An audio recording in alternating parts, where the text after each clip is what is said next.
Okay, so last time I made some references to symmetry theorems for scalar line integrals, scalar surface integrals, vector line integrals, vector surface integrals, and realized that, I really should have pages of notes about this. So I've added these pages of notes. They're posted on Sakai. Again, I encourage you to download the updated notes. They've been updated now in multiple ways, right? We've got these symmetry pages, and there was also something that I did several days ago. I've already slipped my mind. Anyway, so let's talk through these pages before we pick up where we were. So this takes us back to Chapter 6 momentarily. And y'all remember, I'm a huge fan of symmetry theorems. I think they're great. I used them tons in college. Huge help. And the good news is that for scalar line integrals, it's exactly what you would think it is. It works just fine. Odd symmetry. Everything's pretty much the same. So y'all remember how these symmetry theorems work. You need the function to be odd over the line. That means the same thing in it's sort of general statement about functions. The curve needs to be symmetric over that line as well. That again means exactly what you think it, but just what it sounds like. And if so, then the integral is 0. It comes with the same warnings. Both of these conditions do have to apply. It's got to be both of them. The risk, the danger on this point is a lot of students will see a symmetric domain, get a little too excited about that, forget to check whether the function is odd, right? Or vice versa. The other thing is you got to make sure it's the same line for each one of these conditions. You cannot have odd symmetry over one line, domain symmetry over a different line, and then cite a symmetry theorem. It doesn't work. It doesn't make any sense at all. Okay. All right. So that's the good news. The bad news is that is just for scalar line integrals. By contrast, if you are talking about vector line integrals, there is no odd symmetry theorem. It doesn't work. I get the temptation to say that, well, surely it should, right? But it just doesn't. And I'm going to zoom in here so we can see a little bit better. The reason it doesn't is that if you look at a vector line integral, and this is one of the formulations we have that I think will be easiest to talk about here. And just look at the participants in the integral, and it's pretty easy to persuade yourself it's just not going to work. So, for example, let's talk about the DS's. If you have a line of symmetry right there, right, and you look at how big is this piece and how big is that piece, they're the same. The DS's are the same. Sure. And if the vector field has odd symmetry, it's tempting to say everything's good, but the problem is the unit tangent vectors are different, and not just different. You look at these two unit tangent vectors here. They're not just different, they're totally different. They're not equal to each other, but they're also not negatives of each other. They're just different, right? And so we're just kind of dead in the water. Right, there's just, if you look at how a vector field dots with this and how a vector field dots with this, totally different vector. You just can't really expect much to happen. Okay. So, so no odd symmetry theorem. It does not work. Everybody on board? So, for whatever it's worth, if you're doing scalar line integrals, absolutely go crazy with symmetry. If you're looking at vector line integrals, steer clear. Now, one last little comment I'm going to make. I was careful to write this in a certain way, where I write here that odd symmetry does not work. And that's true. Odd symmetry does not work. There is a different kind of symmetry that actually does work for vector line integrals. And I am not going to talk about it in class for two reasons. First of all, it's kind of hard to talk about. It's weirder. It would take 10 minutes at least, and that's a lot of class time. The second reason is it's not really worth it. It doesn't come up very much, my experience. when you do have a vector line integral, once you've gotten it into the form of, once you've written out this dot product, or once you've done a pullback and gotten it to a single variable integral, you can apply symmetry theorems then. But the symmetry theorem that does work for vector line integrals, it's not odd symmetry. It's weird. It's different. It's time investment we can't afford.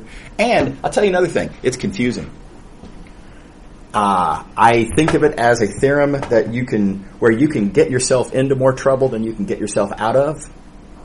So I just don't think it's a good thing. So, anyway, if you're curious, if you just gotta know, what this symmetry is that does work for vector line integrals, come to office hours. I'll be happy to talk about it. Okay. Now, let's see here. Let me get this, back, the way yeah, here we go. Okay, that was symmetry theorems for line integrals. Now on to symmetry theorems for surface integrals. And I want you to notice how similar, shockingly similar. Look at these pages. They're practically copies of each other. In fact, when I wrote the second one, I literally copied the entire page and just erased a few things and changed a couple things, right? But it's for surface integrals, it's practically the exact same story. Scalar surface integrals, it's exactly what you think. Odd symmetry, domain symmetric through a plane, boom, good news. Integral 0 by symmetry, make sure to check both conditions. Make sure you're using the same plane for each. It's exactly what you would think. Just like with scalar line integrals. Bad news again, for vector surface integrals, odd symmetry just doesn't work. So again, don't try to make a symmetry argument looking directly at a vector surface integral. Again, of course, once you write down your integral, once you pull back through the parameterization, then you have a double integral, and you've got symmetry opportunities there, right? And that's I think the best way to go there. Again, I'll note for those who are extremely curious, there is a different kind of symmetry that does work for vector surface integrals. It's even weirder and more confusing than the one that works for vector line integrals. So I'm definitely not going to talk about it in class, but I definitely will if you come to office hours. If you're curious, I'll be happy to show you what the deal is there, and that works just fine. But again, not particularly useful, not particularly recommended. Again, the reason it doesn't work, it's about the orientation vector, right? The size, little ds's, little ds on that piece, little ds on this piece. Yeah, sure. You can slice it up in such a way that those are the exact same size, no problem. But if you look at these normal vectors, these orientations, that one and this one, they're just not the same. They're also not negatives of each other. They're just nothing, right? We just can't. It's kind of like they're mirror images of each other, and maybe that could be useful somehow. And that is the foot in the door, by the way, to the method I'm not going to talk about. But for our practical purposes, we're just dead in the water. Okay. Questions about any of this? Line integral symmetry theorems, surface integral symmetry theorems. Everybody okay? All right. Okay. All right. So that said, we're going to now pick up where we had been. We're just about to start section 7.3, so off we go. Real quick warning, this is another massive section. It's going to take us, I've forgotten, I don't remember looking at the schedule, something like 4 or 5 days to get through this whole thing. So yeah, and plus it's going to be broken up by Thanksgiving next week. So, wow, we're going to be on 7.3 for a long time here, probably a couple of weeks. If it were me, I would break this up into at least 2 sections. In fact, in my own textbook, I broke it up into 5 separate sections. But anyway, here we are. It's all in one. Second thing I'll note, the book does Stokes' theorem first. There is a case to be made for that. Most books do Gauss's theorem first.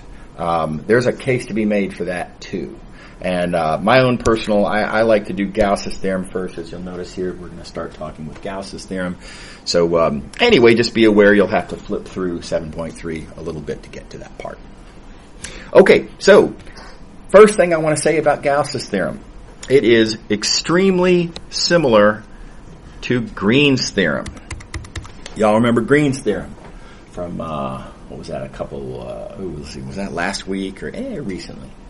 So Green's theorem was a really weird result that came about from making certain conventions, seemingly a couple of odd observations, a couple of seemingly strange choices of perspective.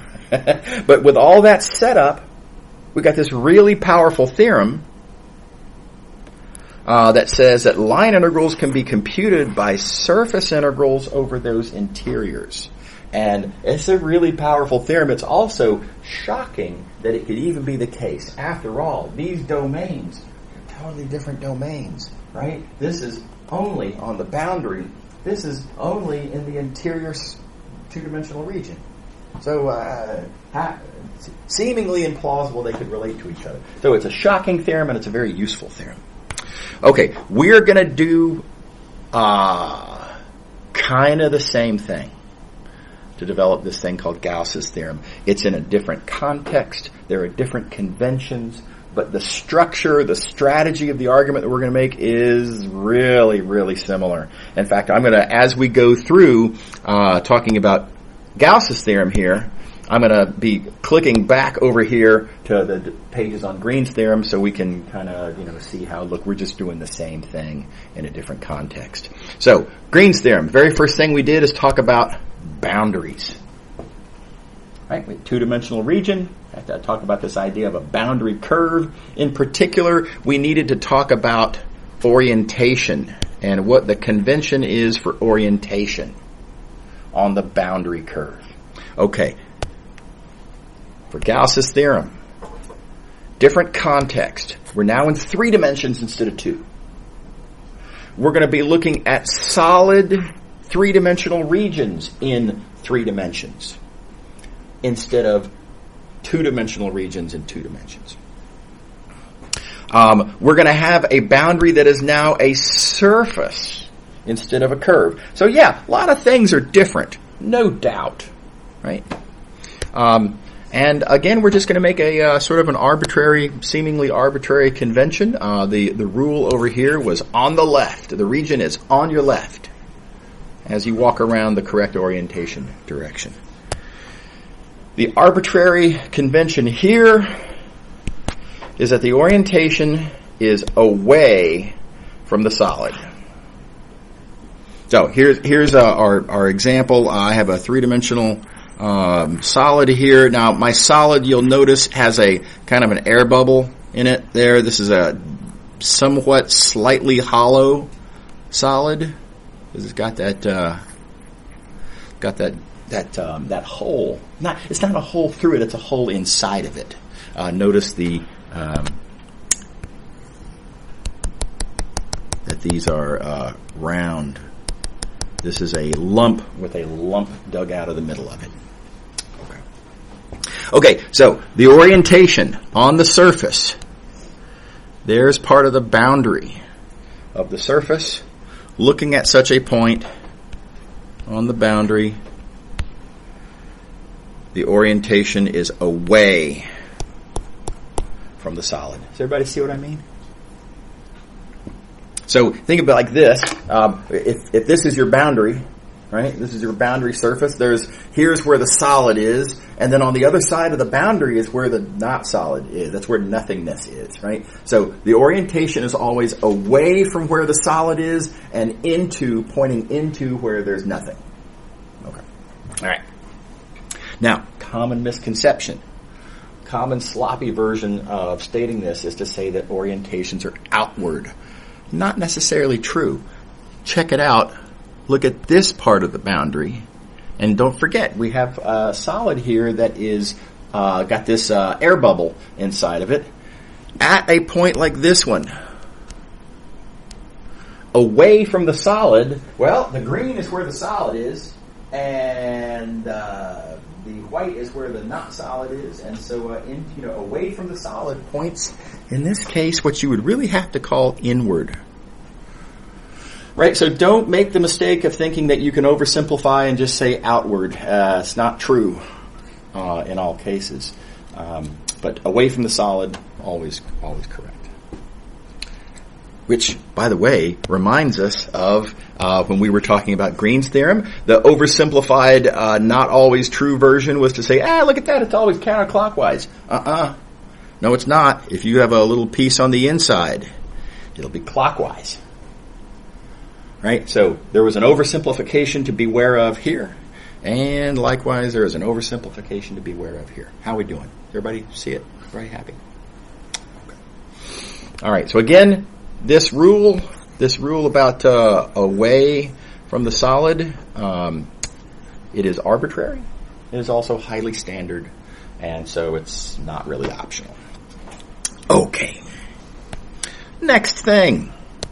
When we were doing Green's theorem, next thing we did is we talked about accumulation.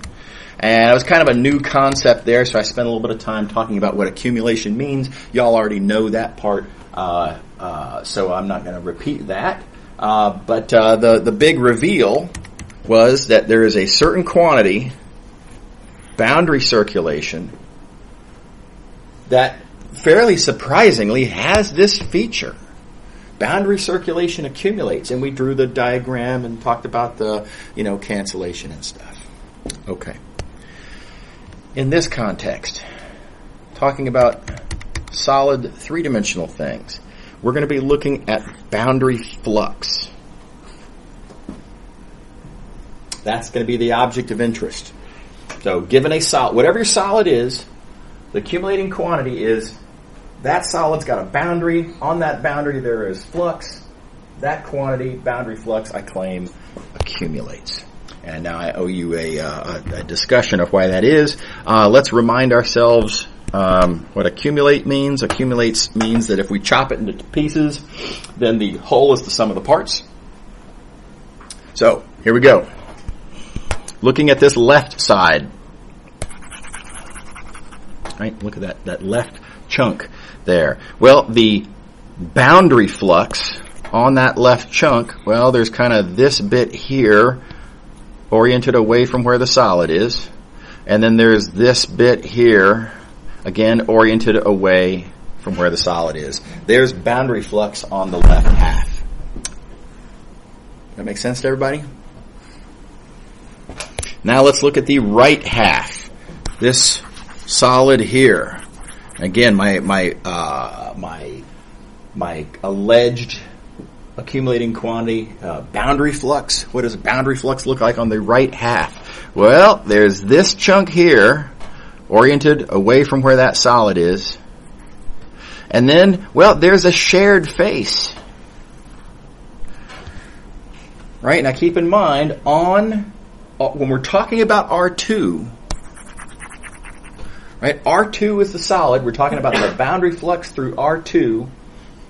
Away from the solid is that way.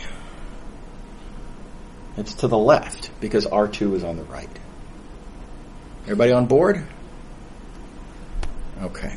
So we've got a picture here. In green, we have a representation of the boundary flux on the left side. In blue, boundary flux on the right side. And doesn't at a glance look like it accumulates. But do keep in mind that what we've really got here, if you look at this shared face, flux through that shared face appears twice when you add these up. It appears as part of the green boundary flux, oriented to the right. It appears as part of the blue boundary flux, oriented to the left. Same surface, appears twice, opposite orientations, they cancel. Those fluxes are the exact negatives of each other, so they cancel. And notice that what we have left, indeed, is exactly the outward-oriented boundary flux of the whole, namely that whole purple region right there. And you see that's exactly what we've got. What do you think? Everybody see how that works? I think it's really worth noting that, again, it's different, but gosh, it's similar to what happened when we were talking about Green's theorem. And sort of what happened here was there was a shared edge that appeared twice, once oriented that way, once oriented that way. Same edge, twice in the summation, opposite orientations. Now, opposite in the, up versus down sense, as opposed to the, through to the left, through to the right sense. Geometrically different, but structurally, one edge appears twice, opposite orientations cancels. So, structurally, this, what happened with Green's theorem and what we're seeing happen here as we're developing our new soon-to-be Gauss's theorem, structurally pretty similar. Everybody on board? Okay. So there's a lot that comes along for the ride. Once you have established that you have a quantity that accumulates, you can choose to view it in a way that might not seem immediately natural, right? Namely, you can view it as being a kind of a stuff that has physical location that is actually distributed over the interior. You can choose to view it that way. You don't have to, right? But you can, and it's very beneficial to do so. So I'm going to. So it accumulates just like stuff does. So you can treat it just like stuff. Now, reminder, when we were talking about Green's theorem, the argument that we made there was, all right, well, here's boundary circulation. And in this case, I'm asserting that the boundary circulation is that value, whatever, it doesn't matter. But the thing is, that's the sum of that boundary circulation plus this boundary circulation plus this boundary circulation plus this boundary circulation plus this boundary circulation plus blah, blah, blah. This purple boundary circulation is the sum of, well, all of those boundary circulations. So if I ask the question, hey, this stuff that I measure on the boundary, this purple quantity measured on the boundary, how much of it comes from inside this sort of middle piece, if you will? No problem. This purple boundary circulation is literally a sum, one of whose terms is literally boundary circulation on this piece that we asked about.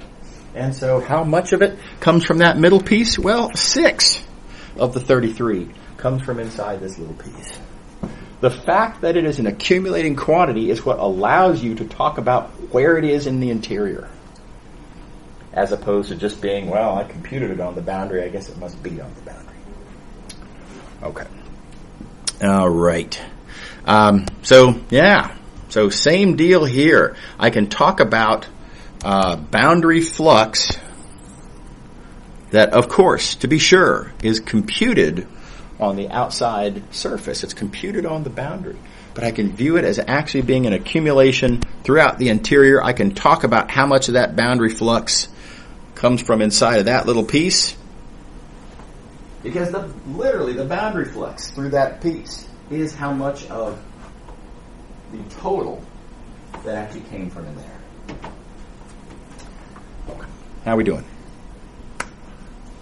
Now, I know that seems weird, so I like to come back to the fundamental theorem of calculus. We all remember this discussion to try to, make what all this wacky stuff that we're doing with Green's theorem. I try to make it more relatable, and I say, well, let's compare to the fundamental theorem of calculus. We observed that change is an accumulating quantity. That can be interpreted as a sort of a point of view of where the fundamental theorem comes from in the first place.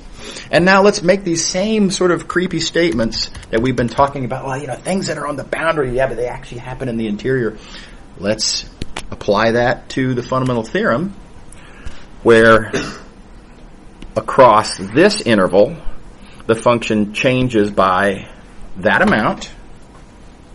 We measure it at these endpoints. Claim it actually happens in the interior, and again, very satisfying. Well, of course, change happens in the interior. I can see where the function's changing, right? And even more specifically, I could ask, okay, in this little subinterval right here, how much of that purple change is actually happening in that little piece? No problem. You can just literally compute the change.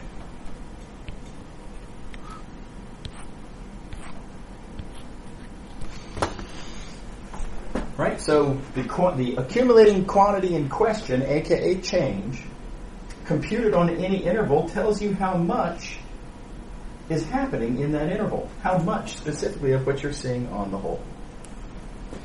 Extremely relatable. I'd say uncontroversial when you're talking about it in this sense, right? And I'm saying it's just as true in this sense and in that sense. Harder to see, harder to visualize. Still true. Okay, so now that we've established that there is this stuff that's accumulating over the interior, stuff has densities, right? Now we have this previous old notion of density. This is the old high school notion of density, that it's mass per unit volume, right? I do want to generalize that. I don't want to stick with this very narrow point of view of it being literally always specifically mass per unit, specifically volume all the time. Great easy example, population density is not mass, and it is not per unit volume, right? Population density, easy concept, I imagine y'all are all fairly familiar with it, is a different quantity per a different notion of size. Okay, so that said, now just to be clear, we call it mass density because mass is the accumulating quantity. So we're going to do the totally analogous thing here. We're going to talk about this boundary flux per unit volume. And because boundary flux, by the way, we'll very often, in a context like this where we're talking about boundary flux, very often we'll just say flux. It's understood that we're only talking about boundaries here, and so flux is just easier to say than boundary flux. So flux, boundary flux, is the accumulating quantity, so we call it flux density. That makes sense to everybody? Okay. Totally analogous to over here, we talked about circulation per unit size, thus giving us this idea of circulation density.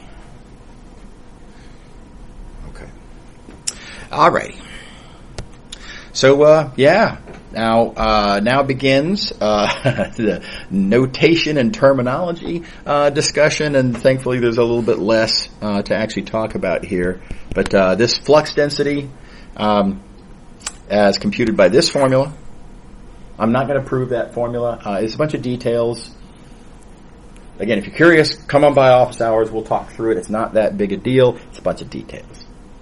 Far more important than the derivation of the details that go into computing this expression is understanding what it means in the first place. Understanding that we're talking about flux as an accumulating quantity, that we're thinking of it as having locations in the interior, that we're therefore looking at how much of that accumulating quantity is per unit size. That's much more important than where the formula came from. Okay. So, there's the formula. The common mathematical term is divergence. Flashbacks to chapter 3, right, where we first saw divergence, and I sort of apologized for, here's a formula. Back in chapter 3, we just said, okay, divergence, it's this formula, and I made baseless suggestions as to where it came from. You can see now where it came from. This formula, this thing called divergence, what it is it's flux density. It's how much of this accumulated quantity there is per unit volume, and we're going to imagine adding it up in the same way we add up masses. Okay. All right. Notational options. Div. Makes sense, right? That's the first 3 letters of divergence. One could make the case one should call this dive. I think that's weird. It sounds like something else. Everyone says div. The other notational option, del dot. Again, a chapter 3 reference, and we talked about that as being motivated by interpreting del as being treating del as if it's a vector. It isn't really, but it looks like a vector, and if you treat it like a vector, then very convenient notation. Very common notation. Extremely common, in fact. Okay, so this is what divergence is. Pause for questions before I go on. Everybody all right?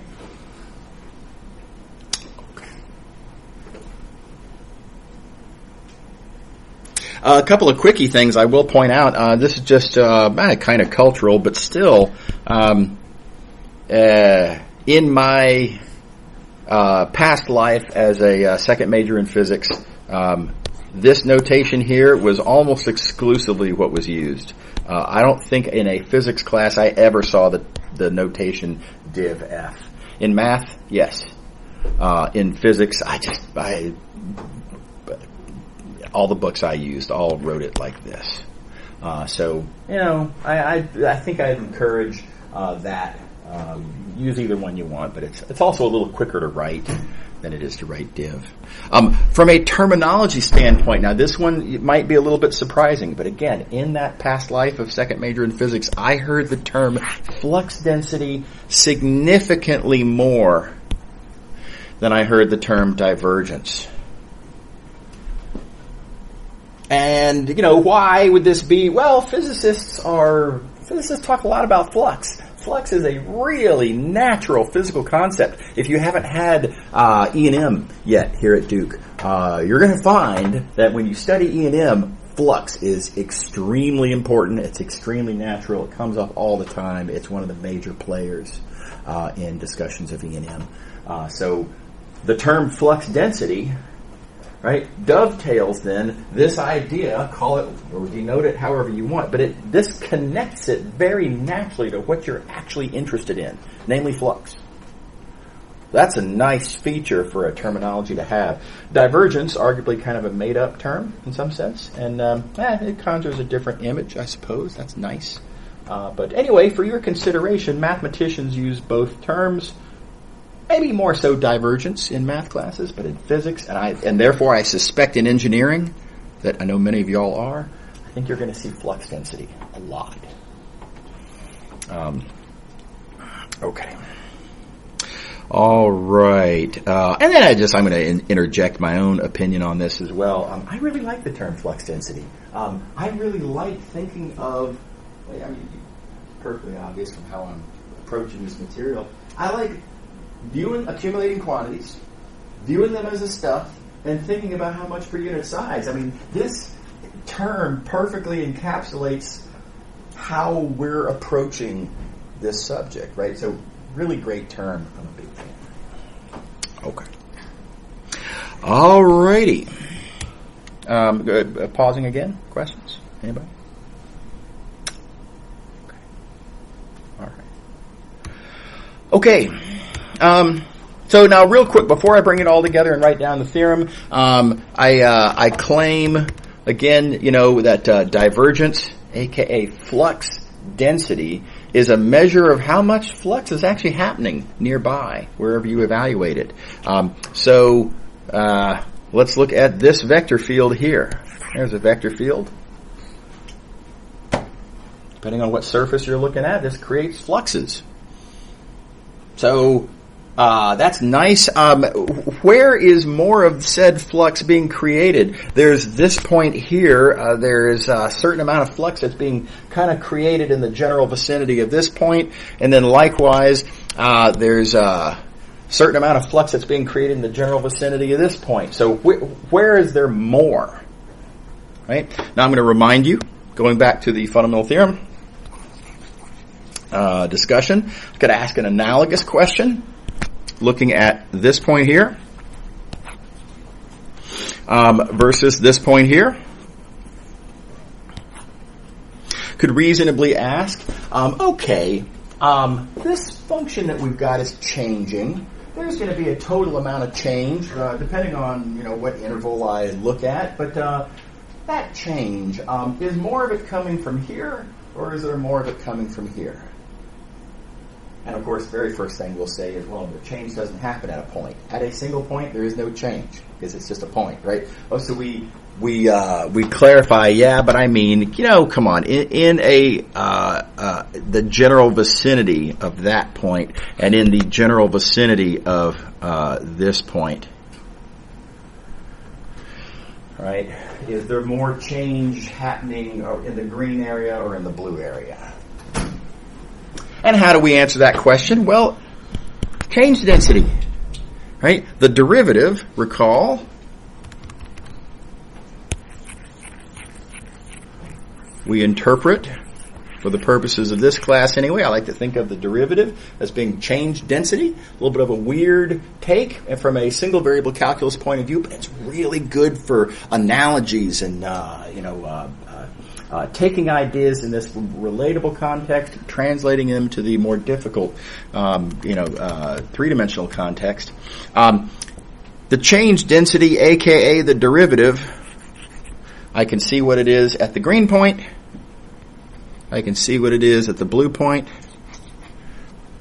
The value of the derivative is higher at the blue point, and therefore there's more change happening at the blue point.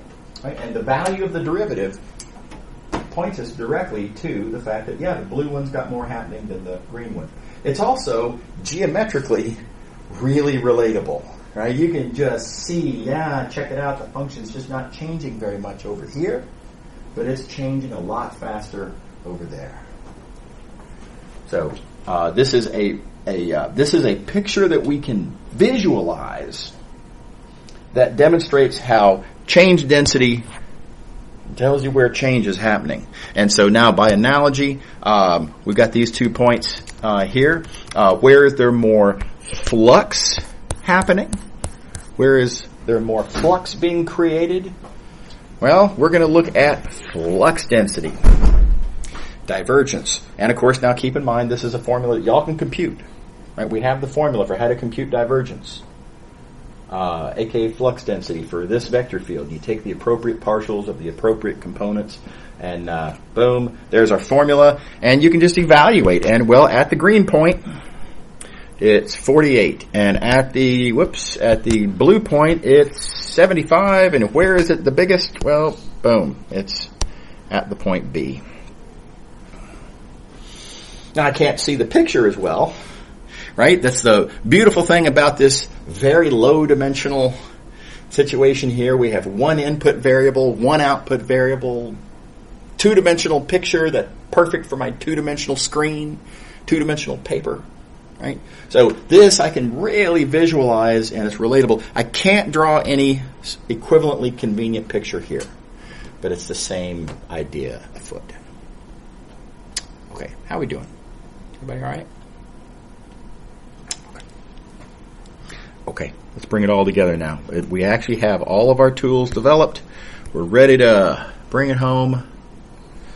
Reminder, first thing we talked about was the idea of boundary flux being a quantity of interest. And we had to define exactly what do we mean by boundary.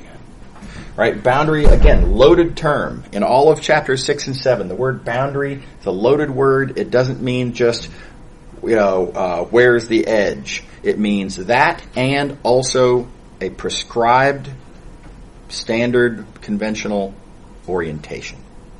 Right? So, that said, we have this notion of boundary flux. Next observation was to point out that it's an accumulating quantity.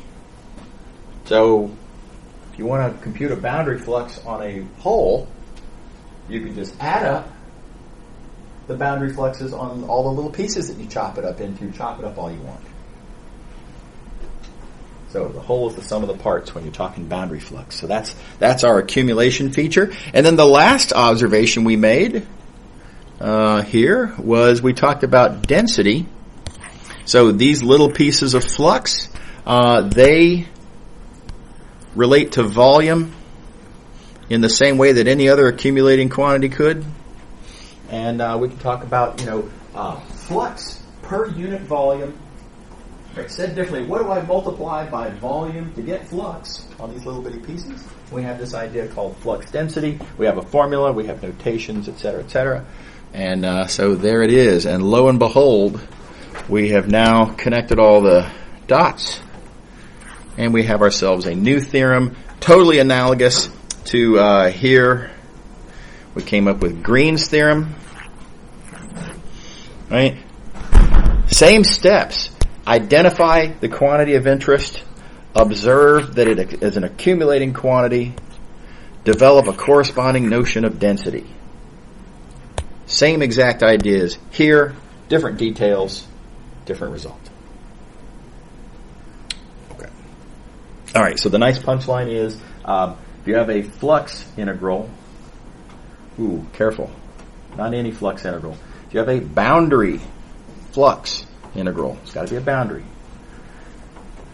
You don't have to parameterize anything. You can just rewrite it as a triple integral of this new integrand called divergence. That triple integral will compute for you that boundary flux. How are we doing? Everybody happy? All right. Okay, let's see. Let me just check where we are. Yeah, okay, this is going to work out very nicely. Okay, so what we're going to do in this first example here, let's do it like this. Got a surface given, we got a vector field given, we want to compute the flux. Now you could, if you really wanted to, you could take this question and you could brute force it, right? You could, parameterize that sphere and plug and chug. And that would work.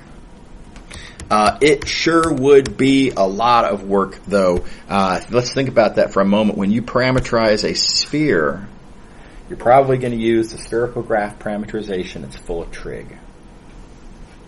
Okay, yeah, could be worse. But where it really gets nasty is now think about what happens when you plug all that trig into here.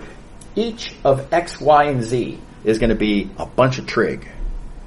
That means this vector field is going to turn into a trig explosion. It's going to be huge and massive and ugly with exponentials, e to the power of trig, for example. Right. That's going to be weird and inconvenient at best. So you could do it that way. I don't think it's a good plan. Everybody see what I mean? Okay, so let's try to use the divergence theorem that we have up here. Again, if you have a flux, boom, you can turn it into a triple integral. Now, again, warning, you got to be careful about this. It does say right here, boundary. If you're going to use Gauss's divergence theorem, it's got to be a boundary.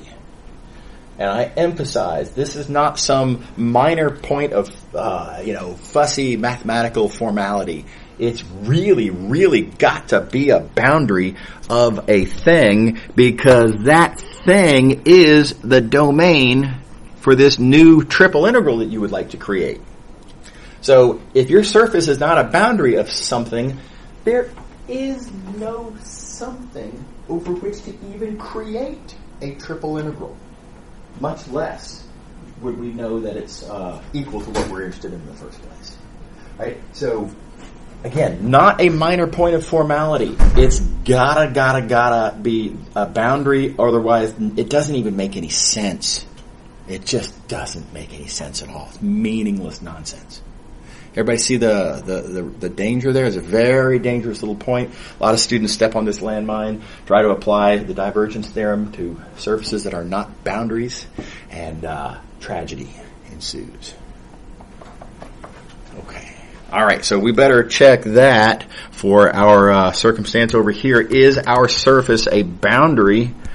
We have here inward-oriented unit sphere, and sad to say, it is not a boundary. Now, it's tempting to say, well, it's the boundary of the unit ball, and, what's the problem? But remember, the word boundary now is a loaded word.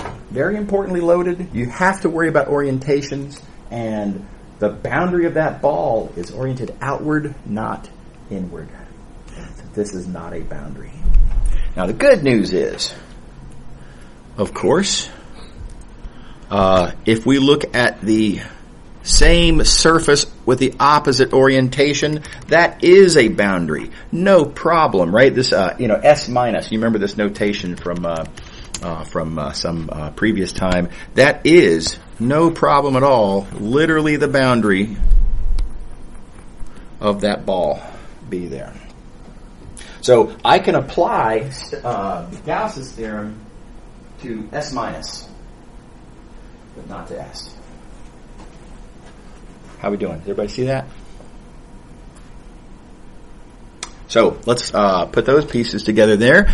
Then the first thing we do is we recognize that I can trade S for S minus as long as I correspondingly pay the price, make up for it by putting in a minus sign. When you change orientations, everything goes negative, and so you get a negative of what you're interested in. So step 1, convert the surface to the opposite orientation and put in a minus sign. Step 2, we're going to recognize that S minus is exactly a boundary.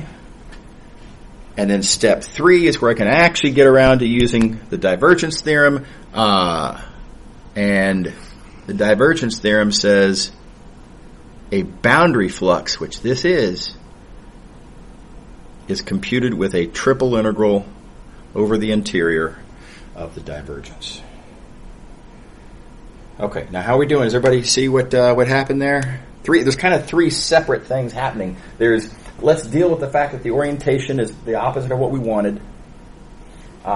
Let's recognize that having made that switch, we do indeed have a boundary.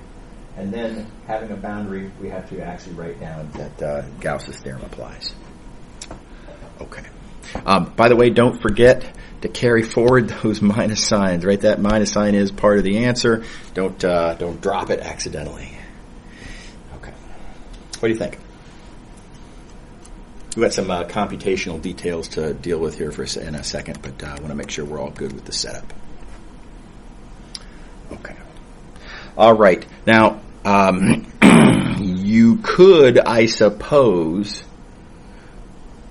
take the question at hand and just kind of rewrite the whole thing as this, and leave it to the reader to infer. Well, I put the minus sign in because of the orientation, and I must have been suggesting that with the orientation change that the thing is the boundary of something else because I've rewritten it as a triple integral and new integrand is divergence. You could kind of write that all down at once. I just think there's a lot happening. If you just go from, as I've got in green here, if you go from the left side all the way over to the right hand side in one single step, it's a big leap, right? So, it's not that you have to break it down into all the steps, but it does look better. It removes doubt as to, does the student really know what the student's doing here if you write out the individual steps. It also is a really good way to double check yourself and make sure that you don't accidentally, oops, I forgot my minus sign. I was so busy thinking about Gauss's theorem that I forgot the orientation was the wrong way. Right? So I think it's safer and better clarity, better communication if you write out the 3 separate steps. So I hope that makes sense. Okay. It's almost all over but the shouting at this point. Compute the divergence. Let's see here. My divergence ends up being just 3 plus x. Now again, that's details. That's computation. Here's our vector field, and you can take the x partial of the first term, the y partial of the second term, z partial of the third term. A lot of terms just disappear, and you get a much simpler formula for divergence than our original vector field was nasty. Our divergence is lovely. Yeah? Everybody happy? Okay. And at this point it's just, chapter 5, compute this integral however you would like. Now, it remains that integral is being computed on a ball, and that ball, in rectangular coordinates that'd be unfortunate. Spherical coordinates would make a lot of sense, avoids a lot of square roots. Spherical coordinates would work great here. But then there's going to be trig, and that's not even super desirable.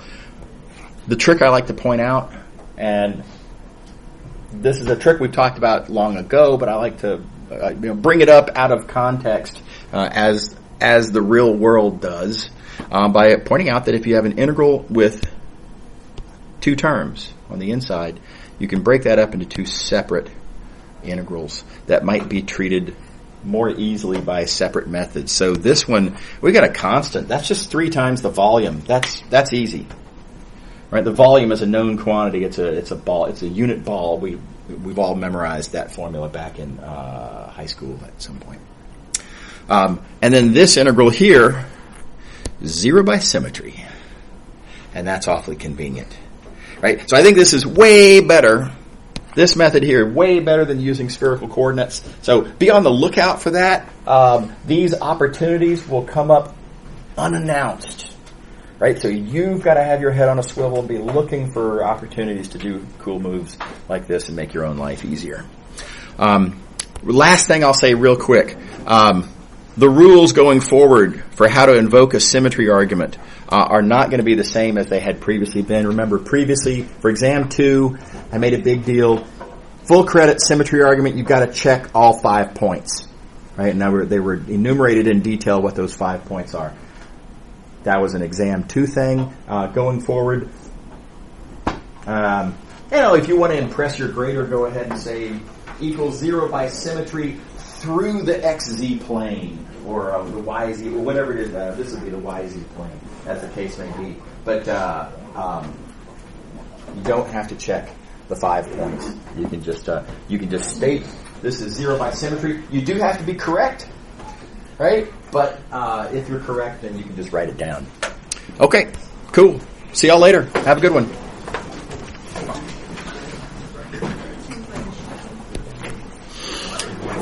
Okay, yeah. Hang on just one second.